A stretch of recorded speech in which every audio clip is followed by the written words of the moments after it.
This is a demonstration of a custom ChatGPT instance that knows a lot about exploring Venus.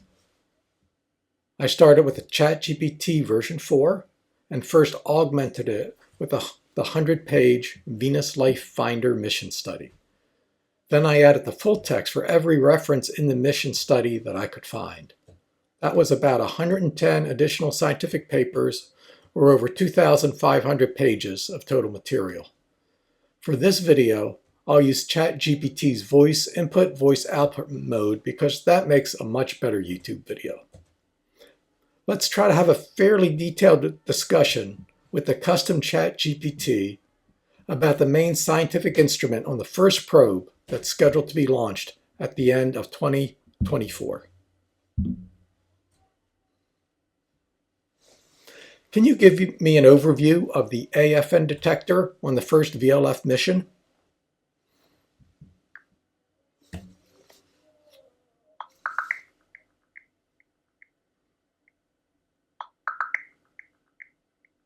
The autofluorescing nephelometer, AFN, on the first VLF mission is a specialized instrument designed to search for organic compounds and analyze particle characteristics within the Venus cloud layers.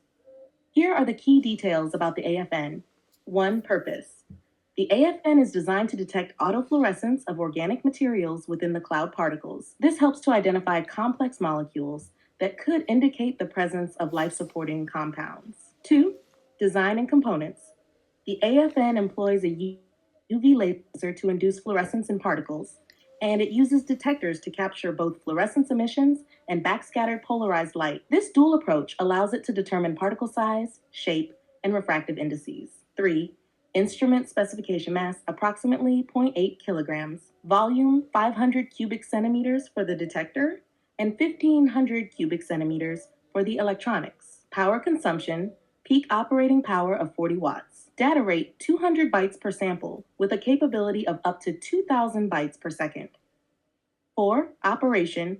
During its brief descent through the Venus atmosphere, about 3 minutes, the AFN will continuously sample particles. The data collected will include fluorescence, particle size distribution, and other key metrics that are then processed using a neural network to maximize the information transmitted back to Earth within the limited bandwidth constraints. 5. Scientific goals. The primary objectives are to detect organic compounds and to analyze the physical properties of Mode 3 cloud particles. This includes confirming their shapes and refractive indices, which can provide insights into the composition and potential habitability of the cloud particles. The AFN's innovative design and compact form factor make it a critical tool for the Rocket Lab Venus mission, aiming to shed light on the possible presence of life-related organic compounds in Venus's harsh atmosphere. Thanks, that was very useful. Now can you define conjugated molecular bonds and why they undergo induced fluorescence? Conjugated molecular bonds refer to a system of alternating single and multiple bonds, usually double bonds, between carbon atoms in a molecule. This arrangement allows for the delocalization of pi electrons across the entire conjugated system rather than being confined to a single bond or atom. This electron delocalization provides the molecule with unique electronic properties. Why conjugated bonds undergo induced fluorescence? 1. Electron excitation. When conjugated molecules are exposed to light, particularly ultraviolet, UV, or visible light, the energy from the light can be absorbed by the pi electrons. This absorption promotes the electrons to a higher energy state, excited state. 2. Fluorescence emission. After a very short period in the excited state, the electrons return to their ground state. As they do, they release the absorbed energy in the form of light. This emitted light is what we observe as fluorescence. The wavelength, color of the emitted light is typically longer, lower energy, than the absorbed light due to the loss of some energy as heat during the transition. 3. Conjugation and fluorescence efficiency. The efficiency and intensity of fluorescence depend on the extent of conjugation. Larger conjugated systems have more delocalized electrons, which can absorb and emit light more effectively, often resulting in brighter fluorescence. Conjugated molecular systems are widely used in various applications, including organic light-emitting diodes, OLEDs, fluorescence microscopy, and as markers in biochemical assays due to their distinct fluorescence properties. There was a lot of detail there. Can you explain that again, but this time assume I don't know anything at all about science? Sure, let's break it down in simple terms. What are conjugated bonds? Imagine a molecule as a chain of atoms. Some of these chains have special connections where single and double bonds alternate.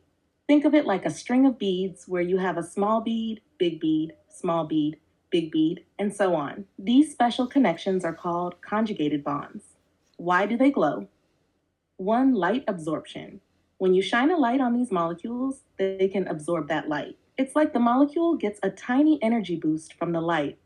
2. Glow, fluorescence.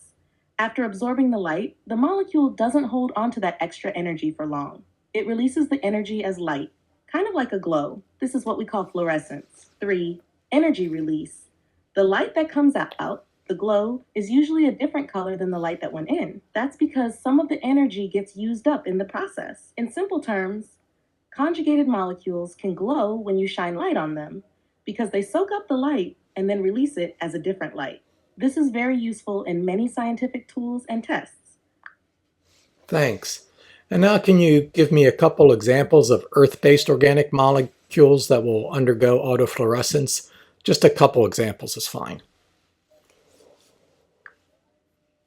Sure. 2 examples of Earth-based organic molecules that undergo autofluorescence are 1. Chlorophyll. This is the green pigment found in plants. When exposed to certain wavelengths of light, chlorophyll absorbs the light and then emits a red fluorescence. 2. Tryptophan. This is an amino acid found in many proteins. It naturally fluoresces when exposed to UV light, emitting a blue light. These molecules are commonly studied in biological and environmental sciences because their fluorescence helps in understanding various biological processes. Thanks. And finally now, could you explain why it's called autofluorescence? Why isn't it just called fluorescence? Autofluorescence is a specific type of fluorescence that refers to the natural emission of light by biological structures when they absorb light. The key difference is that autofluorescence occurs without the need for any external dyes or fluorescent labels. Why it's called autofluorescence? 1. Auto means self. The term auto comes from the Greek word for self. Autofluorescence means that the substance is naturally fluorescent by itself. 2. Natural property. It distinguishes naturally fluorescent substances from those that require an added fluorescent tag or dye. In other words, the molecule or structure glows on its own when exposed to light without any artificial help. So, autofluorescence highlights the fact that the fluorescence is an intrinsic property of the molecule or structure, while fluorescence can refer to both natural and artificially induced glowing.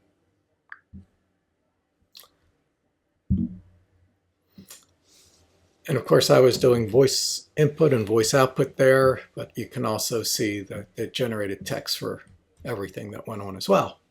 So that's the demo. You can discuss Venus with OpenAI's latest, ChatGPT 4.0, and that one's available for free.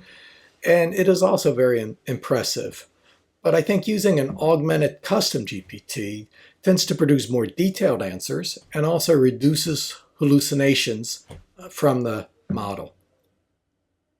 As soon as OpenAI allows users like me to create custom instances on ChatGPT 4.0, I will make a new expert on exploring Venus and put it in the custom GPT store.